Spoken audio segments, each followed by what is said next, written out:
Assalamualaikum warahmatullahi wabarakatuh. Kami dari kelompok 1 ingin mempresentasikan makalah yang berjudul Kemunduran Dunia Islam dan Mundurnya Daerah Tasbih.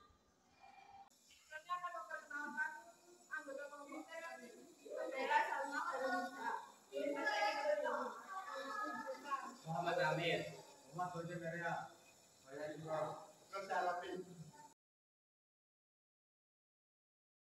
Satu pendahuluan latar belakang pembaruan dalam Islam dikenal juga dengan modernisasi Islam yang mempunyai tujuan untuk menyesuaikan ajaran yang terdapat dalam agama dengan ilmu pengetahuan dan filsafat modern.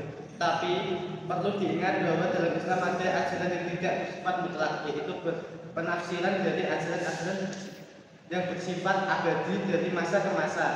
Dengan kata lain, pembaruan mengenai ajaran-ajaran yang bersifat mutlak tak dapat diadakan karena sudah tak bisa lagi diganggu-gugat seperti pada hukum-hukum yang tercantum dalam Al-Quran.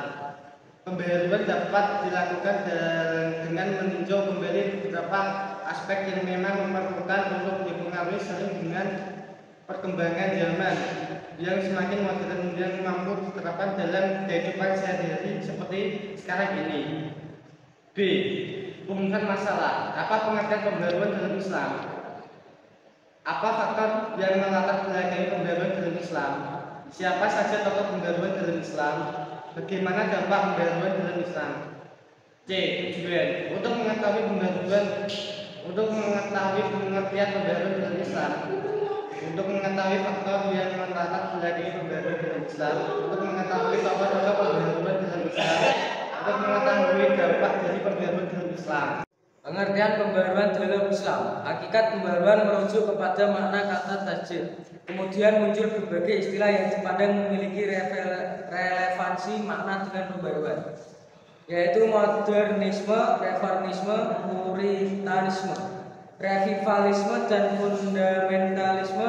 Di samping kata tajdid, ada istilah lain dalam kosakata Islam tentang kebangkitan atau pembaruan, yaitu istilah. Kata tajdid biasa diterjemahkan sebagai pembaruan, kata istilah sebagai perubahan. Kedua kata tersebut secara bersama-sama mencerminkan suatu tradisi yang berlanjut, yaitu suatu upaya menghidupkan kembali keimanan Islam beserta praktik-praktiknya dalam komunitas kaum muslimin. Berkaitan hal tersebut, maka pembaruan dalam Islam bukan dalam hal yang menyangkut dengan dasar atau fundamental ajaran Islam. Artinya, bahwa pembaruan Islam bukanlah dimaksud untuk mengubah, memodifikasi, ataupun merevisi nilai-nilai dan prinsip Islam supaya sesuai dengan selera zaman, melainkan lebih berkaitan dengan penafsiran atau interpretasi terhadap ajaran-ajaran dasar agar sesuai dengan kebutuhan perkembangannya serta semangat zaman-zaman. Menurut Harun Nasion, pembaruan Islam adalah pikiran dan gerakan untuk menyesuaikan paham-paham keagamaan Islam dengan perkembangan baru yang ditimbulkan oleh pengetahuan dan teknologi modern. B. Latar belakang pembaruan Islam. Pemikiran pembaruan atau modernisasi dunia Islam timbul terutama karena adanya kontak yang terjadi antara dunia Islam dan Barat. Dengan adanya kontak itu, umat Islam abad 19 mulai menyadari bahwa mereka telah mengalami kemunduran dibandingkan dunia Barat yang pada saat itu mulai menemukan titik kemajuan peradaban. Sebelum berada modern, hubungan atau kontak antara Islam dan Barat sebenarnya sudah terjadi, terlebih antara kerajaan Utsmani atau yang mempunyai daerah kekuasaan di daratan Eropa dengan beberapa negara Barat. Namun kontak dengan kebudayaan Barat ini semakin intens saat jadinya kekuatan Mesir oleh Napoleon Bonaparte dari Prancis, disusul dengan imperialisme Barat terhadap negara-negara Muslim yang lainnya. Kondisi itu akhirnya membuka pemikiran dan membuka intelektual dan pemerintah Islam di Mesir untuk segera mengadakan upaya-upaya pembaruan. Di antara hal-hal yang mendorong akhirnya gerakan pembaruan negara dan modernisasi Islam adalah: satu, adanya sifat jumud atau stagnan yang telah membuat umat Islam berhenti berpikir dan berusaha. Selama umat Islam masih bersifat jumud dan tidak mau berpikir atau berijtihad, maka mereka tidak mungkin mengalami kemajuan. Kemajuan masyarakat hanya akan bisa tercapai melalui pengkajian ilmu pengetahuan yang terus-menerus untuk kemudian diaplikasikan dalam dan teknologi gerakan dan kehidupan sosial yang nyata demi kemajuan masyarakat. Untuk itulah maka perlu dilakukan upaya pembaruan dengan memberantas sikap jumud dan menggerakkan kembali tradisi istiadat di kalangan umat umat. Dua, persatuan di kalangan umat Islam mulai memecah belah. Umat Islam tidak akan mengalami kemajuan apabila tidak ada persatuan dan kesatuan yang diikat oleh tali ukhuwah Islamiyah. Karena itu maka lahirlah suatu gerakan pembaruan yang berupa memberi inspirasi kepada seluruh umat Islam untuk bersatu dan melawan imperialisme modern. 3. Hasil adanya kontak yang terjadi antara dunia Islam dan Barat. Dengan adanya kontak ini mereka sadar bahwa mereka mengalami pembunuhan dan tingkat Barat, terutama kayak terjadinya peperangan antara Raja Utsmani dengan kerajaan Eropa. Malah pada masa-masa sebelumnya kerajaan Utsmani selalu menang dalam peperangan, namun saat ini mengalami kekalahan. Hal ini membuat tokoh-tokoh kerajaan Utsmani berupa menyelidiki rahasia kekuatan militer Eropa. Jadi ternyata rahasianya adalah sistem militer modern yang dimiliki Eropa, sehingga membantu dalam dunia Islam pun salah satu kesatuan pada bidang militer. 4. Meski demikian, pembaruan dalam Islam kembali dengan renaissance dalam dunia Barat. Jika renaissance Barat mulai muncul dengan cara menyingkirkan peran agama dari kehidupan masyarakat, maka pembaruan Islam sebaliknya mencari untuk tujuan memperkuat prinsip dan ajaran Islam itu tersendiri demi kemaslahatan dunia secara lebih luas. Pada saat dunia Islam mengalami pembaruan besar, harus untuk mengalami kemajuan dan berhasil melakukan ekspansi wilayah perdagangan baru. Meski jalur strategis perdagangan yang selama ini menjadi jalur internasional telah dikuasai oleh umat Islam, sehingga bangsa Barat sulit melakukan transaksi perdagangan melalui jalur tersebut.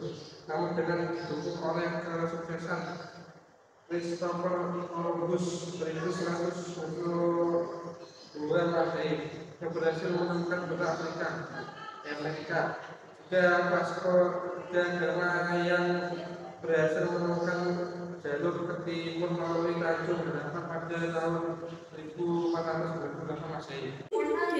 Dampak pembaruan dalam Islam. Pembaruan di negara-negara Timur Tengah tidak hanya tersebar di lingkungan mereka sendiri, namun juga meluas hingga ke Indonesia. Pengaruh-pengaruh dari pembaruan tersebut antara lain: 1. Gema pembaruan yang dilakukan oleh Jawahir Maluddin Al-Afghani dan Syekh Muhammad Abdul sampai juga ke Indonesia, terutama terhadap tokoh-tokoh seperti Haji Muhammad Miskin, Haji Abdul Rahman, dan Haji Salman Faris. Mereka sepulang dari tanah suci terilhami oleh Syekh Abdul Wahab. Pengaruh pemikiran pembaruan Timur Tengah tersebut adalah timbulnya gerakan Madrid. Gerakan tersebut ingin membersihkan ajaran Islam yang campur baur dengan perbuatan yang bukan Islam. Hal itu menimbulkan pertentangan antara golongan adat dan golongan Madrid. 2. Pada tahun 1903 Masehi, murid-murid dari Syekh Ahmad Khatib, seorang ulama besar bangsa Indonesia di Mekah yang mendapat kedudukan mulia di kalangan masyarakat dan pemerintah Arab, kembali dari tanah suci. Merekalah yang menjadi pelopor gerakan pembaruan Minangkabau dan akhirnya berkembang ke seluruh Indonesia. Di antara mereka itu adalah Buya Hakma, Syekh Daud Rashid, dan Kiai Haji Ahmad Dahlan.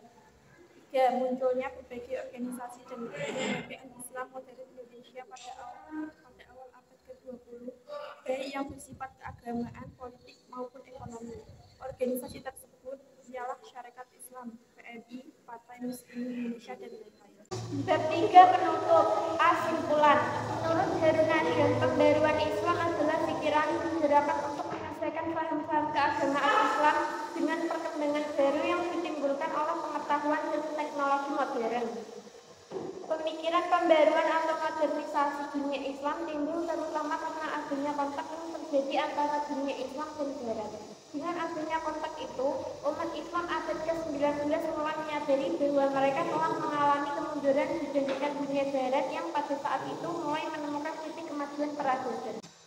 Tokoh-tokoh pembaruan dalam Islam diantaranya Muhammad Ibnu Abdul Al-Wahhab, Jamaluddin Al-Afghani, Muhammad Abdul Rashid Sidra, dan Muhammad Iqbal. Pembaruan di negara-negara Timur Tengah tidak hanya tersebar di lingkungan mereka sendiri, namun juga meluas hingga ke Indonesia, antara lain dengan munculnya organisasi-organisasi keagamaan, politik, ekonomi, dan lain-lain. B. Saran. Bila mana dalam makalah ini terdapat kekeliruan, maka saran dari pembaca sangat diharapkan agar karya ini dapat dijadikan suatu bahan informasi sesuai dengan tujuan.